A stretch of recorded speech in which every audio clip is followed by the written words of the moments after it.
तो क्यों आखिर मराठी मानुष का मुद्दा बना दिया है, क्यों आखिर राजनीतिक रंग इसे देने की कोशिश की जा रही है? ऐसे कुछ और तमाम सवालों का जवाब देने के लिए हमारे साथ खुद जुड़ चुकी हैं शिल्पा शिंदे जी। शिल्पा शिंदे जी, मैं सबसे पहले तो यही समझना चाहूंगी, शुरू से शुरुआत करना चाहती हूँ कि हुआ क्या था, क्या प्रॉब्लम क्या है?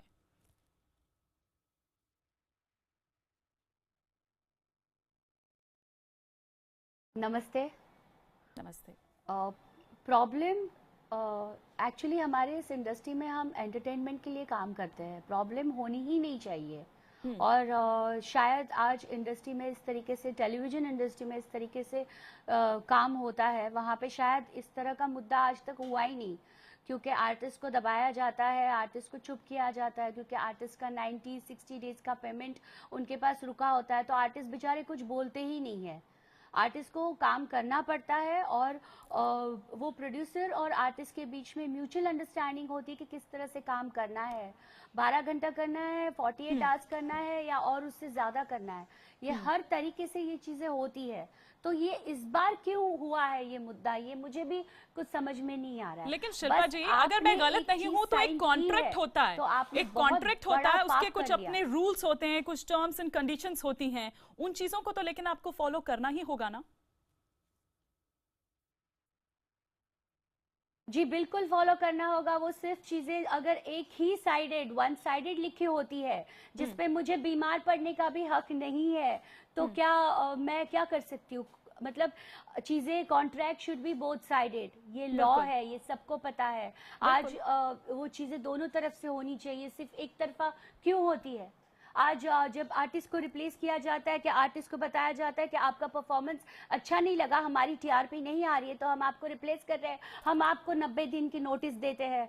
आप कल से वो आर्टिस्ट घर पे बैठेगा, क्या उसको पता होता है कि वो कल से घर पे बैठेगा? शो बंद होता है तो शो बंद होने वाला है, इसका क्या उसको नोटिस दिया जाता है कि अभी हम शो ऑफ एयर जा रहे हैं? ऐसे कितने आर्टिस्ट के साथ हुआ है। इमेजिन चैनल जैसे चैनल बंद हो गए हैं, मुझे पर्टिकुलर, सॉरी मुझे किसी का नाम नहीं लेना चाहिए, लेकिन रातों रात सारे लोग बेघर हुए थे, क्या उनको नोटिस दी गई थी?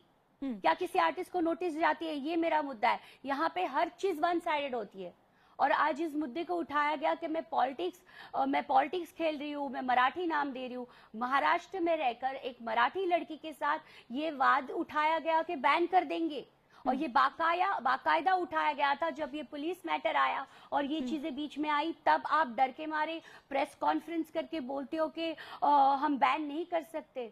लेकिन आरोप उन्होंने आप पर ये लगाया कि आपने इस्तेमाल कर चुके हैं, पैसा बढ़ाने की मांग की। क्या ऐसा था? क्योंकि जो मेरे पास खबर है वो ये कि जो आरोप लग रहे हैं आप पर कि 20 लाख रुपया आपको मिलता था, जबकि कोई अगर न्यू कमर हो, कोई इस तरह से हो, तो उनको नहीं मिलता है। आप पर ये आरोप लगाए गए। शुरुआत ये क्या हुई थी? कपिल शर्मा के शो में आपको जाना था, इसलिए ये तमाम चीजें जो है ये बनाई गई, इस तरह के आरोप है। इस पर मैं आपका स्पष्टीकरण चाहूंगी। 20 लाख रुपया मिलता था, ये स्पष्टीकरण मैं आपसे चाहूंगी। मुझे शायद 50 चाहिए था, राइट? मैंने तो प्रोड्यूसर से आई थिंक क्या मांग लिया, मैंने तो प्रोड्यूसर से कहा शायद ये शो ना मेरी वजह से हिट है, तो मुझे प्रोड्यूसर बना दो आप। आई थिंक मैंने ये मांगा प्रोड्यूसर से। अगर मैं जिस चीज के लिए डिजर्व करती हूँ, मेरा पूरा हक है वो मांगना। नहीं, बिल्कुल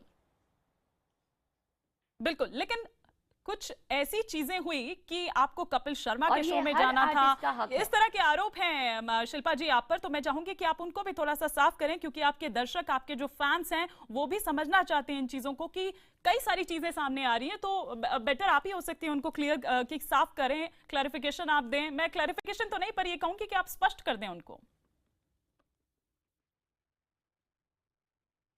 जी बिल्कुल बिल्कुल, ये बात मुझे बोलनी थी, इसीलिए आज मैं यहाँ पे बैठी हूँ, क्योंकि आपके पीठ पीछे बहुत कुछ बोला जाता है। आप जिस सिचुएशन में काम करते हो, आपकी तबीयत कैसी है, आप क्या करते हो, ये कभी नहीं देखा जाता। तब हम म्यूचुअल अंडरस्टैंडिंग करके काम करते हैं, और जब इस तरह का मुद्दा उठता है तो हमें क्लॉज दिखाया जाता है। क्लॉज नंबर 5C में ये लिखा हुआ है, क्लॉज नंबर 10A में ये लिखा हुआ है।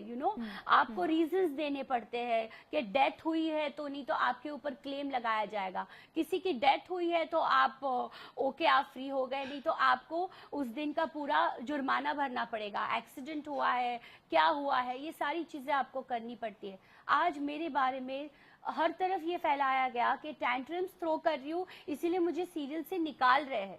जब ये चीज उल्टी पड़ी उनके ऊपर कि टेंट्रम्स थ्रो कर रहे इसलिए निकालना कोई मतलब नहीं है, आप फिर टेलीविजन ही करो। आप फिल्म स्टार्स के नखरे झेल ही नहीं सकते या फिल्म स्टार के साथ काम ही नहीं कर सकते अगर आपको टेलीविजन आर्टिस्ट के टेंट्रम्स लग रहे हैं और उनको आप रिप्लेस कर रहे हो। उसके बाद मुझे दोबारा बुलाया गया और जब ये टेंट्रम्स की बात निकली तब मुझे कपिल जी के शो से फोन आया कि आप भाभी जी नहीं कर रहे हो। मैंने कहा मुझे पता नहीं यार, मैं सुन तो रही हूँ कि मुझे रिप्लेस किया जा रहा है, I have no idea about this. तो बोले क्या हम आपके टेंट्रम्स लेंगे, आप हमारे साथ काम करेंगे? तो लेकिन ये जो रिप्लेसमेंट की आप बात कर रहे हैं शिल्पा जी, सॉरी आपको इंटरप्ट कर रही हूँ बीच में। यस जी जी, ये जो आप कह रहे हैं कि टेंट्रम्स या ये जो तमाम रिप्लेसमेंट की जो बात ही शुरू हुई, ये तब शुरू हुई जब कपिल शर्मा के शो में जाने का क्योंकि आपने मन बनाया, क्या ऐसा सही था? शायद आप न्यूज़ चैनल में काम करते हैं, आपने 2 तारीख से जो 2 मार्च से लगातार जो न्यूज़ टीवी पे आ रही है वो नहीं देखे। मेरे पास सारा उसका रिकॉर्डिंग है, पूरा यूट्यूब पे है कि शिल्पा शिंदे के नखरों की वजह से भाभी जी को किया जा रहा है घर से आउट और रश्मि देसाई कर रही है और ये सारी चीज़ें आई थिंक लगातार चल रही थी। मैं उनके साथ शूटिंग कर रही थी, लेकिन पता नहीं ये चीज़ें शायद मुझे डराने के लिए तो डराने के लिए कर रहे थे या किस हिसाब से कर रहे थे, लेकिन कर तो रहे थे। शायद मैं डरी नहीं क्योंकि मुझे किसी से डर लगता ही नहीं, ये मेरा प्रॉब्लम है तो मैं क्या करूं। नहीं तो क्या आपने उसके बाद आपने कॉन्ट्रैक्ट साइन किया इसलिए आपको बोलोगे कि अभी आप वापस आ जाओ। कितने साल का था आपका ये कॉन्ट्रैक्ट और क्या आपने बातचीत से ये मसला सुलझाने की कोशिश नहीं की कि आपको नहीं लगता है कि इतना बड़ा नहीं होना चाहिए था ये मामला कि बाहर आ गया या मीडिया तक जिस तरह से आप कह रहे हैं कि मेरा खबरें आ रही हैं? कि मेरा तो मैं तो वो तो प्रोड्यूसर कल बोलेगी कि मेरा 10 साल का कॉन्ट्रैक्ट था।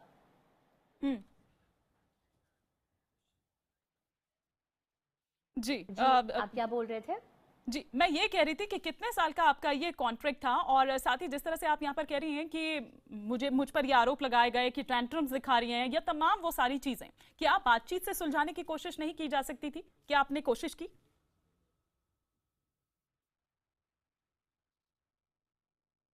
बातचीत हमारी ये जो न्यूज़ बाहर आई पहले कि मुझे रिप्लेस किया जा रहा है और मैं टेंट्रम थ्रो कर रही हूँ और आज के बाद शायद शिल्पा शिंदे नहीं दिखेगी, ये बहुत आसान होता है किसी के बारे में इस तरह से बोलना। इसका मुझे बहुत मेरे पे मैंने इस चीज़ को बहुत फेस किया है क्योंकि इस शो में जितना मैंने अपना 100% दिया है वो सारे लोगों को पता है। जी शिल्पा जी, मैं आऊंगी आपके पास। के बारे में इस तरह से बोल देते हो कि वो टेंट्रम थ्रो कर रही है। बिल्कुल शिल्पा जी, मैं आऊंगी आपके पास। अमित बहल भी हमारे साथ जुड़ चुके हैं जो कि सिंटा के अध्यक्ष हैं। अमित जी, मैं आपसे समझना चाहूंगी कि जब शिल्पा जी आपके पास आई, क्या शिकायत लेकर आई थी या क्या कहा शिल्पा जी ने आपसे? देखिए, सबसे पहले तो सिंटा की तरफ से हमने 16 तारीख को ऑलरेडी स्टेटमेंट हम दे चुके हैं और ये सिर्फ सिंटा की तरफ से नहीं गया है, ये फेडरेशन जो कि फेडरेशन ऑफ वेस्टर्न इंडिया से एम्प्लॉय जो कि हमारी मदर बॉडी है जो कि 22 क्राफ्ट को कंट्रोल करती है, वो और सिंटा जो हम उनका एक हिस्सा है और साथ में प्रोड्यूसर्स की बॉडी जो IFTPC है। शिल्पा आज भी हमारी मेंबर है। हमने कहीं भी ये नहीं कहा है कि किसी तरह का बैन या उस तरह का है शिल्पा पे लगाया हुआ है। हमने रिक्वेस्ट किया है नॉन कोऑपरेशन का। प्रॉब्लम ये है कि हमने जो सुशांत जी जो हमारे जनरल सेक्रेटरी हैं वो उस मीटिंग में मौजूद थे। हमने शिल्पा का पक्ष भी सुना और हमारे लिए बहुत अहम ये होता है कि सबसे पहले हमारे आर्टिस्ट का पक्ष सुने, उसके बाद प्रोड्यूसर या रिलेटेड बॉडीज का, क्योंकि हम CINTAA Indian TV artist association. Point is जो मैं आपको जो मुद्दा ये है कि हमने हमारा स्टेटमेंट ऑलरेडी हम दे चुके हैं। ठीक है, ये कहा है कि हमने। अमित जी, मैं आपकी इस बात पर एक रिएक्शन भी ले लेती हूँ क्योंकि शिल्पा जी खुद मेरे साथ जुड़ी हुई हैं। शिल्पा जी, आपने सुना अमित बहल जी क्या कह रहे हैं? साफ मना कर रहे हैं बैन की बात से। क्या कहेंगे आप? रिएक्ट करना चाहेंगे कुछ उनकी बात पर? बैन के बाद से उनको रिएक्ट करना ही पड़ेगा क्योंकि ये रॉन्ग है। लेकिन सिंटा को मैं बताना चाहूँगी कि ये इससे पहले ये चीज़ें कर चुके हैं क्योंकि उन आर्टिस्ट ने आवाज़ नहीं उठाई और ये जग जाहिर है कि आज अमित बहल कह रहे हैं कि हमने मेरा कोई पक्ष नहीं सुना गया। Sorry to use this word, मुझे नहीं यूज़ करना चाहिए, लेकिन मैं आज ये बोलना चाहूँगी जिस तरीके से एलिगेशंस मेरे पर लगाए जा रहे हैं ये चीज़ बहुत खराब है। जिस तरीके से मैं सिंटा की मीटिंग में गई थी, उन्होंने मुझे बोलने का एक मौका तक नहीं दिया, एक मौका अमित तक जी, नहीं दिया। आप पर मैंने आरोप कहा है मुझे आपने मौका प्रोड्यूसर तक बस नहीं दिया, आपने आखिर कॉन्ट्रैक्ट क्यों साइन नहीं किया, आप सुनवाई शूट हुई? करो। शिल्पा जी जो भी अपनी बात रख कर आई।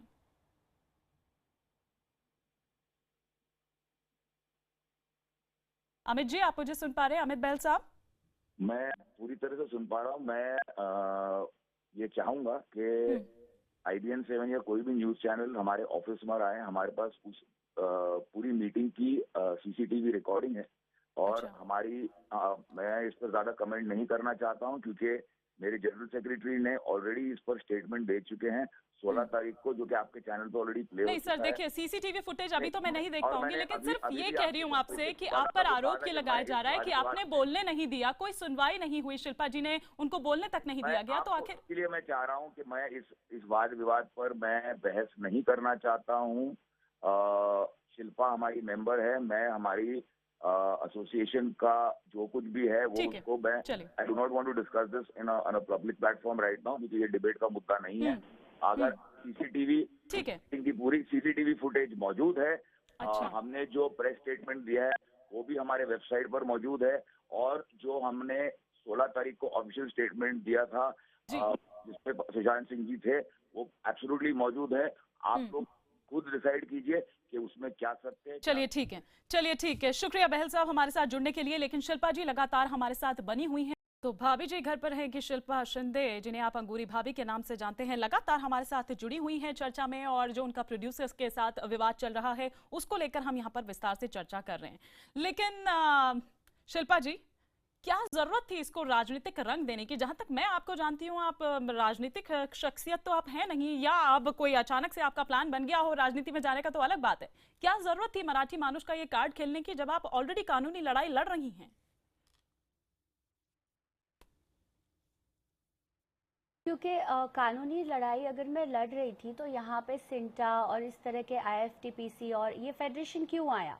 जब मेरी प्रोड्यूसर मुझे 13 तारीख को लीगल नोटिस दे चुकी थी, तो 16-17 जिस तरीके से सिंटा कह रहा है और इस तरीके के एलिगेशंस उन्होंने मेरे पे लगाए, और सिंटा जिस तरीके से इस मैटर में बीच में आई, सिंटा को आना ही नहीं चाहिए था। नो डाउट मैंने सिंटा को अप्रोच किया था, बिकॉज मैं आर्टिस्ट हूँ और मेरे पास उसकी मेंबरशिप है, जिसकी मुझे अभी कोई ज़रूरत नहीं है। मैं लाइव ये बताना चाहूँगी। तो उसके बाद ये सब मैटर क्यों हुआ, और उसके बाद भी जब अंदर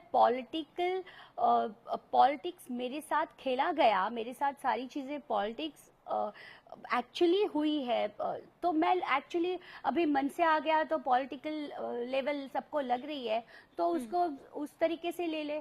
क्योंकि अभी उनके पास बोलने के लिए कुछ भी नहीं है, तो मराठी मुद्दा उठा रही हूँ मैं। मुझे कोई इलेक्शन में खड़ा नहीं रह रहा है कि जो मैं मराठी मुद्दा उठा रही हूँ। आप लोगों ने मेरी हेल्प नहीं की, आप लोगों ने मुझे उसके बाद, शो मिलने के बाद आप लोगों ने प्लान करके आप चैनल में लेटर भेजते हो, सब कुछ भेजते हो और ये करते हो। आज अमित बहल जी से और सिंटा के जो मेंबर इस तरीके की हरकतें कर रहे हैं, उनको मैं बताना चाहूंगी कि आप प्रेस कॉन्फ्रेंस रखते हो कि आप बैन नहीं करोगे, और उसके बाद आप चैनल को ये लेटर भेजते हो कि हमें आपसे रिक्वेस्ट है कि शिल्पा के साथ काम मत कीजिए, क्योंकि वो बहुत अनप्रोफेशनल है। चलिए, बहुत बहुत शुक्रिया शिल्पा जी हमारे साथ जुड़ने के लिए, और उम्मीद करते हैं कि जल्द से जल्द आपका ये विवाद सुलझ जाए, क्योंकि आपके जो फैंस हैं बहुत मिस कर रहे हैं आपको, अंगूरी भाभी के आपके किरदार में। शुक्रिया हमारे साथ जुड़ने के लिए इस चर्चा में।